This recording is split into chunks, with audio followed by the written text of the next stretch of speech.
locos, y ya no hay locos, y ya no hay locos amigos, ya no hay locos.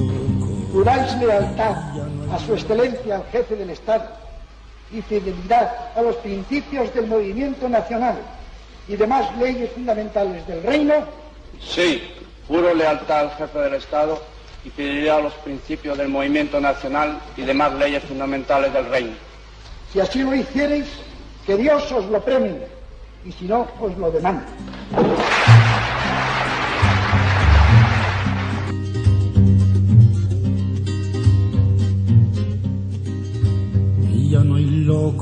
Le général Franco est vraiment une figure décisive, historiquement et politiquement pour l'Espagne. Il a su nous en sortir, résoudre notre crise de 1936.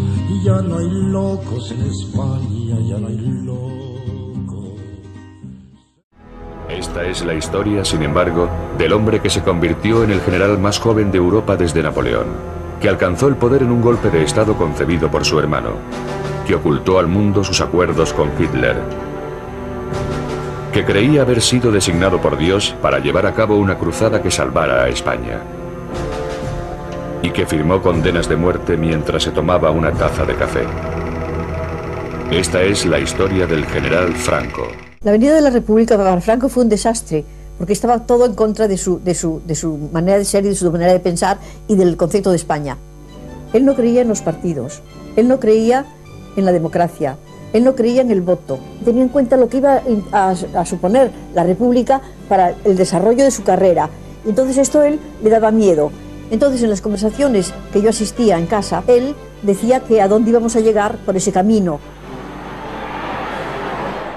En 1936, el péndulo político había vuelto a balancear. Una coalición de izquierdas se encontraba al frente de la administración. Temiendo un golpe de Estado de la derecha, el nuevo gobierno alejó a los generales que más temía de los centros de poder.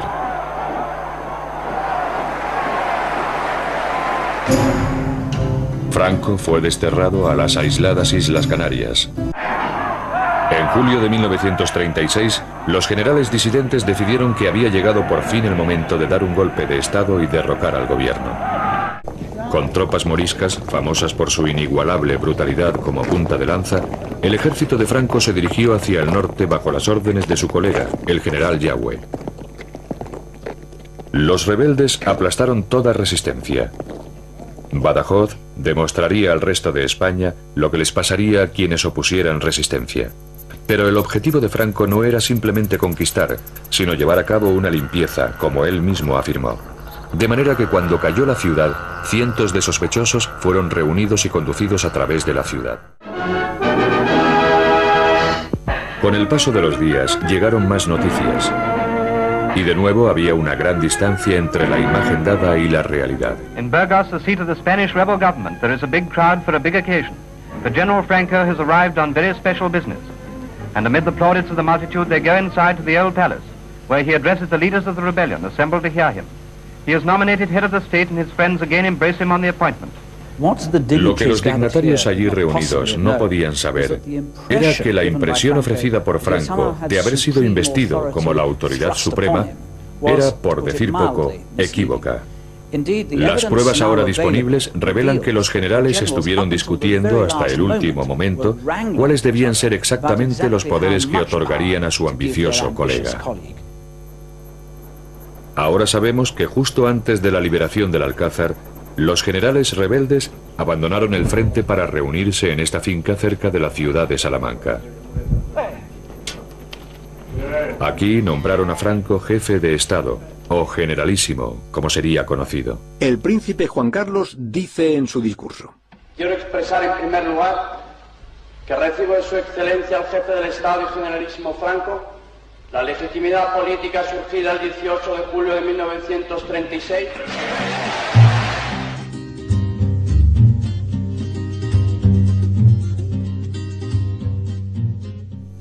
Franco, no obstante, también deseaba el poder político, y para obtenerlo, sus seguidores concertaron otra reunión.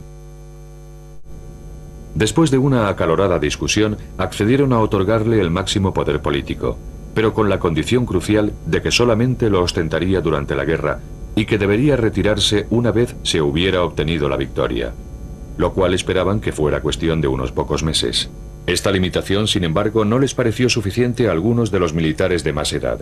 El general Cabanellas, que conocía demasiado bien a Franco, confesó más tarde que había advertido a sus colegas acerca de la desaforada ambición del generalísimo. No sabéis lo que habéis hecho, porque no lo conocéis tan bien como yo. Si, como pretendéis, le hacéis entrega de España, creerá que es suya y no permitirá que nadie lo sustituya ni durante la guerra, ni después de ella, hasta que haya muerto. El decreto fue llevado al cuartel general de los rebeldes en Burgos para ser impreso. Pero en el documento había sido omitido del texto la crucial condición, para asombro de aquellos que creían estar al mando, como Ramón Garriga.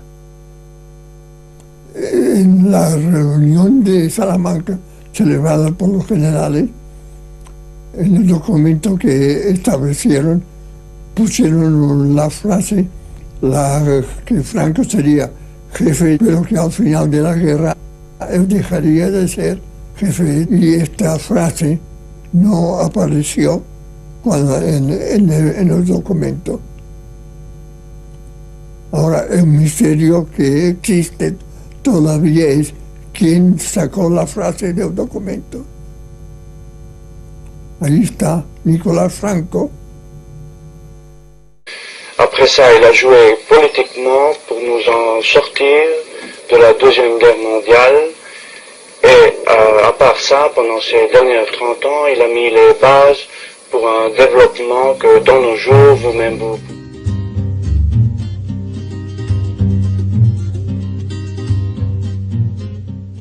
Los de Franco se han esforzado mucho por convencer al mundo de que su hombre jugó un papel muy astuto durante la Segunda Guerra Mundial y de que, a pesar de las fuertes presiones para que se uniera al eje, se impuso con fuerza para mantener a España al margen de la guerra, y de que en realidad no había sido más que un espectador patriótico de aquel gran cataclismo.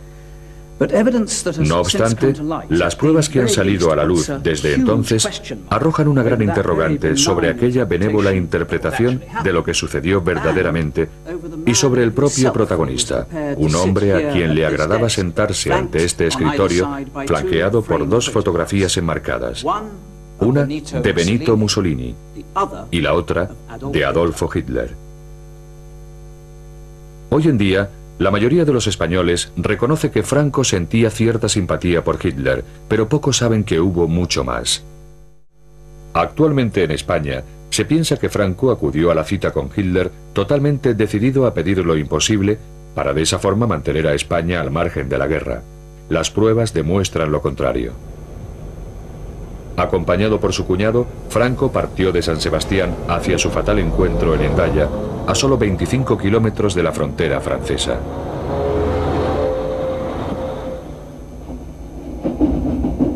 Después del largo viaje a través de Europa, el tren de Hitler llegó a Hendaya bastante antes de la hora concertada para la reunión, las 3 de la tarde.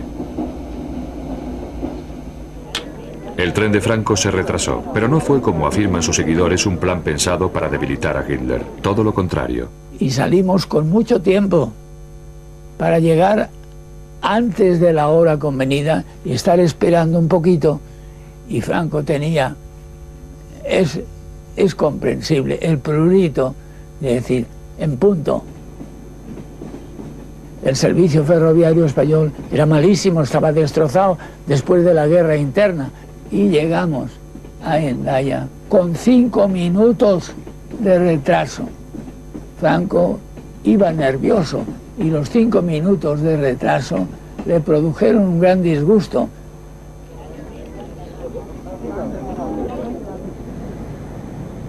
Franco, en lugar del retraso de la elección, lo que hizo es que Hitler le dio la mano y Franco le cogió a Hitler su mano con las dos suyas para ser más afectuoso todavía.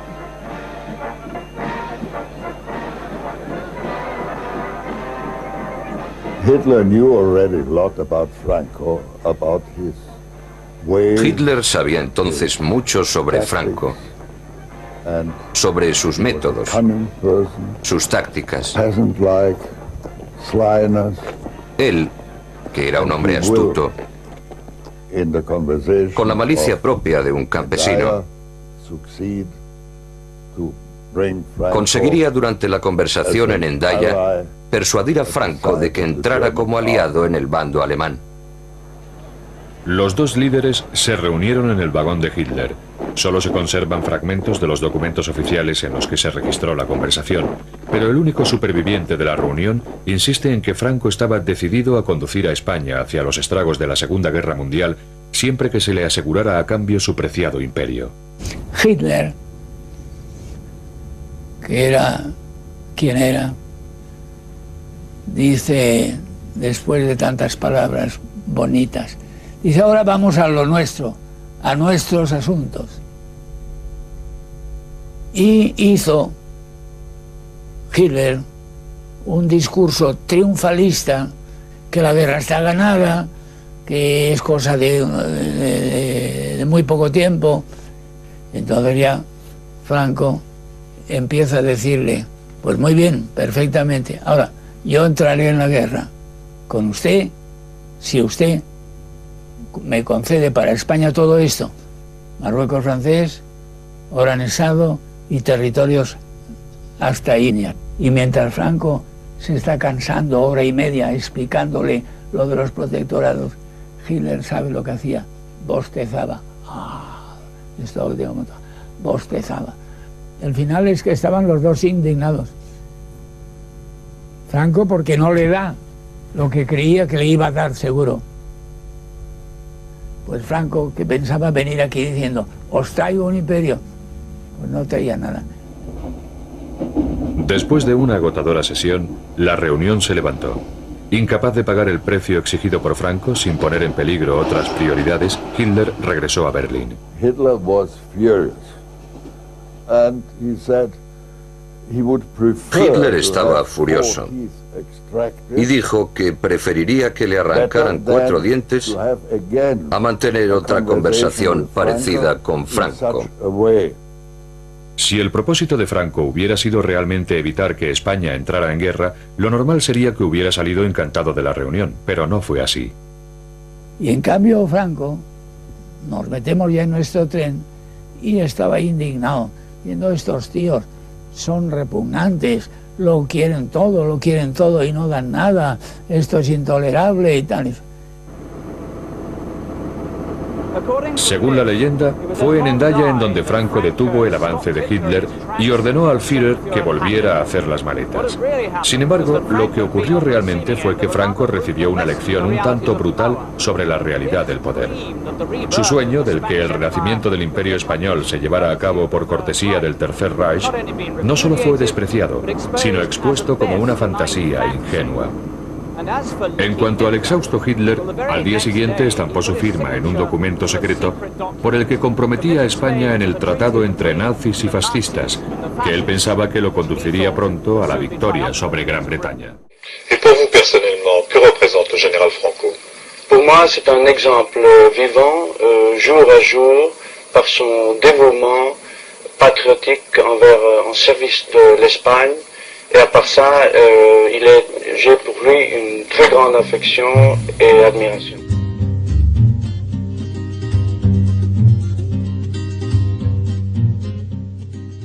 Ni a pesar de las advertencias de sus colaboradores, temía tomar él mismo la decisión final. Franco no era un sanguinario, no es que le gustara la sangre, pero él actuaba como con leyes de guerra, consideraba enemigos a los que no pensaban como él. En su mente estaba que el bien de España era él, y era lo que él disponía.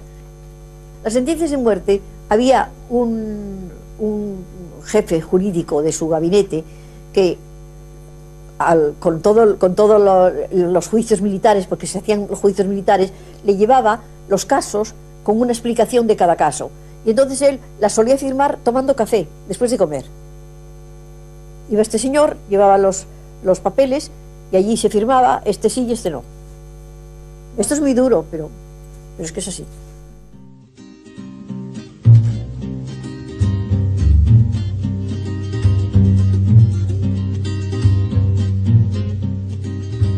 Y ya no hay locos, y ya no hay locos. locos, ya no hay locos amigos, ya no hay locos, ya no hay locos, ya no hay locos, ya no hay locos en España, ya no hay locos. Se murió aquel manchego, aquel estrafalario, fantasma del desierto. Se murió aquel manchego, aquel estrafalario, fantasma del desierto. Ya no hay locos, ya no hay locos, ya no hay locos en España, ya no hay locos. Señor, juráis por Dios y sobre los santos evangelios cumplir y hacer cumplir las leyes fundamentales del reino y guardar lealtad a los principios que informan el movimiento nacional. Juro por Dios y sobre los santos evangelios cumplir y hacer cumplir las leyes fundamentales del reino y guardar lealtad a los principios que informan el movimiento nacional. Si así lo hiciereis, que Dios os lo premie, y si no, que os lo demande.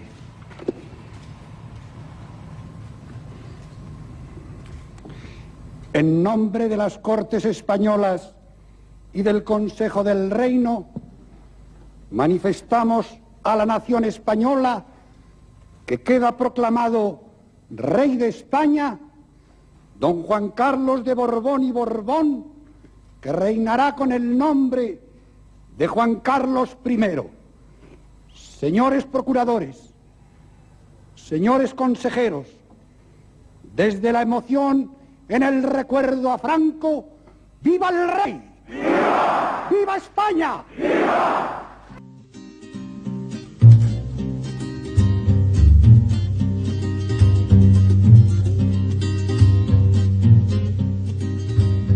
Ya no hay locos, ya no hay locos, ya no hay locos amigos, ya no hay locos, ya no hay locos, ya no hay locos, ya no hay locos en España, ya no hay locos. Se murió aquel manchego, aquel estrafalario, fantasma del desierto.